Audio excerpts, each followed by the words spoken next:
안녕하세요. 테크튜브 꿀단지 PD입니다. 오늘은 조금 엉뚱하지만 누군가는 궁금해하는 비교를 준비했습니다.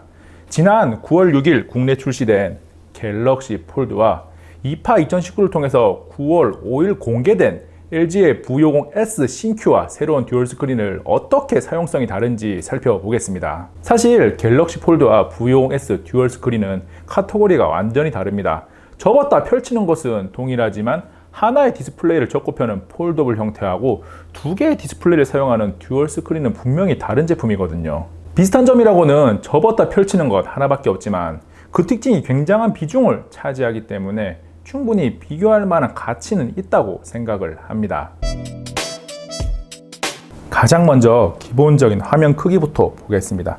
갤럭시 폴드는 7.3인치, 듀얼 스크린은 두 개가 다 6.4인치라서 딱 보면 V50S가 더 큽니다. 그래서 이렇게 얹어보면 이 정도 차이가 나죠. 그런데 하나의 디스플레이만 놓고 보면 갤럭시 폴드가 더 크다고도 할 수 있고요. 접어서 보면 두 개 다 커버가 있는데 갤럭시 폴드는 커버 디스플레이를 온전하게 사용을 할 수가 있고 V50 신규의 커버 디스플레이는 시계나 알림을 확인하는 용도로 사용할 수 있어요. 딱 2.1인치고 이 녀석은 4.6인치죠. 듀얼 스크린의 커버를 자세히 보면 지금 화면이 굉장히 잘 비친다는 것을 알 수 있는데요. 거울로도 사용을 할 수가 있습니다. 본격적으로 사용성에 대한 이야기를 하겠습니다. 갤럭시 폴드와 V50S 듀얼 스크린 모두 화면 3분할이 가능한데 갤럭시 폴드는 이런 식으로 화면 비율을 조절할 수 있다는 차이점이 있고요. V50 신규는 그냥 우리가 일반적으로 알고 있는 하나의 화면은 그냥 사용하고 멀티 윈도우를 이렇게 사용을 하면서 비슷한 흉내를 낼 수가 있습니다. 그런데 멀티 윈도우에 사용하는 앱을 종료하거나 추가하는 데는 갤럭시 폴드가 조금 더 좋습니다. 갤럭시 폴드는 그냥 오른쪽에서 이런 식으로 꺼내서 원하는 것을 키면 돼요. 그리고 이렇게 선택을 한 다음에 이렇게 위치 변경하는 것도 쉽게 가능하고요. V50S도 바꿀 수가 있는데 그냥 바꾸는 게 이런 식으로 끄고 원하는 앱을 키는 형태 이런 게 되겠죠. 그리고 이쪽에 멀티 윈도우에서는 멀티 윈도우를 누르고 홈을 누르면 원하는 것을 이렇게 선택을 할 수가 있습니다. 화면을 분할하거나 앱을 켜고 끄는 것은 폴드가 조금 더 편한 건 맞는데 듀얼 스크린이 가지는 강점도 있습니다. 웨이를 동시에 한번 켜볼게요. 지금 보면 폴드는 그냥 하나의 화면으로 사용을 하는데 듀얼 스크린은 하나의 앱에서 두 개의 화면에 서로 다른 정보를 나타내거든요. 이게 듀얼 스크린의 확장 모드인데 확장 모드를 사용하면 웨일뿐만 아니라 예스24도 그렇고 이런 식으로 다른 정보를 더 많이 표현을 할 수가 있어요. 아쉬운 점은 이런 확장 모드를 지원하는 앱이 아직 많지 않다는 건데요. 지원하는 앱에 들어가면 이런 식으로 듀얼 스크린으로 활용할 수 있는 버튼이 들어가 있어서 사용을 할 수가 있죠. 이번에는 게임을 해보겠습니다. 배틀그라운드 모바일을 켰는데요. 게임을 하기 전에 설정에 살짝 들어가서 다른 점이 있는지 볼게요. 역시나 같은 프로세서를 탑재했기 때문에 지원을 HDR 고화질의 극한까지 똑같이 합니다. 게임을 시작해서 차이점을 보겠습니다. 동시에 게임을 켰더니 같은 방에 들어왔는데 화면을 한번 보시면 듀얼 스크린보다 갤럭시 폴드가 좌우는 비슷한데 상하가 더 넓다는 것을 확인할 수가 있습니다. 그래서 전체적인 게임 환경을 넓게 볼 수 있다는 분명한 장점이 있죠. 반면에 듀얼 스크린은 게임패드를 아래쪽에 조작을 하죠. 그래서 화면을 가리지를 않습니다. 그래서 화면이 조금 작지만 조금 더 쾌적하게 할 수 있다는 장점이 될 수도 있어요. 그리고 게임을 하고 있을 때 게임패드를 사용하고 있다면 듀얼 스크린은 다른 앱을 사용할 수가 없죠. 그런데 갤럭시 폴드는 이쪽에서 앱을 꺼낼 수가 있습니다. 이런 식으로 앱을 꺼내면 멀티 윈도우는 사용할 수 없지만 팝업 형식으로 뭔가를 꺼내서 사용할 수가 있고 필요하면 다시 끄면 되고 이런 상태에서 카톡을 한번 불러가 보겠습니다. 카톡을 하면서 게임을 이렇게 하는 것도 가능합니다. 물론 V50S 듀얼 스크린도 게임패드를 사용하지 않으면 다른 앱을 동시에 사용하는 게 가능하죠. 폴드와 듀얼 스크린이 접었다 펴는 것은 똑같은데 폴드는 이런 식으로 완전히 접은 상태에서 커버 디스플레이를 사용하거나 완전히 펼쳐서 이 메인 디스플레이를 사용하는 두 가지 형태가 있는데 V50S의 듀얼 스크린은 다양한 각도로 사용이 가능합니다. 360도 프리스탑 힌지가 적용되었기 때문인데요.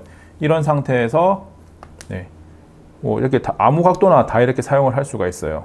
자기가 원하는 각도로 사용을 할 수가 있고 180도를 넘어서 화면을 꺾어가면서까지 사용하는 것도 가능합니다.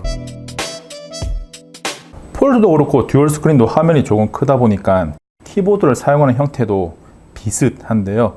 기본적인 형태는 이렇고 듀얼 스크린은 이렇게 키보드를 나눴다 줄였다 이렇게 해서 양손으로 좀 사용하기 편하게 할 수가 있고, 폴드는 그런 건 안 돼요. 그런데 대신에 설정에 들어가서 뭔가 조작을 할 수가 있습니다. 키보드 구성이 피드백에서 모드를 분할로 나눠주면 이런 식으로 분할 키보드가 되는 거죠.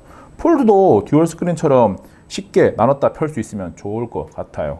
그리고 양손으로 잡고 직접 타이핑을 해보면 듀얼 스크린이 조금 더 두껍다 보니까 뭔가 묵직한 느낌도 있고 약간은 어색한 느낌도 들어요. 그런데 갤럭시 폴드는 두께가 괜찮아서 이렇게 잡고 사용을 하면 원활하게 할 수가 있습니다. 조금 더 폴드가 편해요. 휴대성과 그립감에 대해서도 살펴볼 텐데요. 기본적으로 지금 딱 봐도 접었을 때 갤럭시 폴드가 훨씬 아담하죠. 그래서 갤럭시 폴드는 한 손에 딱 들어와서 편안하게 들 수가 있는데 듀얼 스크린은 다소 좀 뭐라 그래야 될까요? 거북한 느낌도 약간 있긴 해요. 무게도 이 녀석이 조금 더 무겁다 보니까 뭔가 더 묵직한 느낌이 듭니다. 물론 갤럭시 폴드도 일반 스마트폰들에 비해서는 많이 무거운 편이긴 하죠. 펼쳤을 때도 느낌이 사뭇 다른데요. 갤럭시 폴드는 펼친 상태에서 이렇게 들면 두 손으로 들어도 되고 한 손으로 들고 사용을 해도 크게 무리가 없어요. 이렇게 들고 있어도 뭔가 불편하거나 거북하다는 느낌은 없는데 듀얼 스크린은 한 손으로 잡고 사용하기에는 뭔가 불편합니다. 그나마 스마트폰이 있는 오른쪽을 잡았을 때는 괜찮은데 듀얼 스크린만 있는 왼쪽을 잡았을 때는 무게의 밸런스가 맞지가 않죠. 그리고 양손으로 잡았을 때 듀얼 스크린은 이쪽에 층이 있다 보니까 손이 자꾸 걸리적거리거든요. 그래서 이 부분도 약간은 불편함을 줍니다. 반면에 폴드는 그냥 이런 형태니까 두 손으로 잡았을 때 뒤쪽에 걸리는 건 없어요. 두 녀석은 카메라의 사용성도 약간 다른데요. 갤럭시 폴드는 스마트폰을 펼치지 않고도 후면 카메라를 모두 사용을 할 수가 있고요. 반면에 듀얼 스크린은 이렇게 무조건 펼쳐야 돼요. 이런 상태에서 만약에 듀얼 스크린을 쓸 일이 없어서 화면을 접어서 사용하고 있다면 카메라를 사용할 수가 없어요. 물론 뭐 전면 카메라를 사용할 수가 있는데 후면 카메라는 쓸 수가 없죠. 반면에 갤럭시 폴드는 뭐 이렇게 해서 카메라를 쓰고 있던 펼치던 전후면 카메라를 모두 사용을 할 수가 있습니다. 갤럭시 폴드와 V50S 듀얼 스크린에 대한 비교는 어떻게 보셨나요? 이번 비교는 두 제품을 놓고 우열을 가리겠다는 게 아니라 폴더블 폰과 듀얼 스크린의 사용성이 어떻게 다른지 보여주기 위함이거든요. 뭐가 더 좋은지는 영상을 보고 여러분들이 직접 판단하시면 될 것 같습니다. 꿀단지 PD 생각은 두 제품을 놓고 봤을 때 가격을 생각하지 않는다면 갤럭시 폴드를 선택할 것 같습니다. 그런데 현실적으로 가격을 생각하면 V50S 신규의 듀얼 스크린도 선택할 수 있는 여지는 충분히 있다고 봅니다. 접었다 펼 수 있는 두 개의 스마트폰 갤럭시 폴드 V50S 듀얼 스크린에 대한 소개는 여기까지입니다. 안녕. 잠깐 구독과 좋아요, 알림 설정 하셨나요? 빠른 테크 정보와 특이한 실험이 있는 꿀단지 TV를 계속 만나보세요. 이미 눌렀다고요? 감사합니다.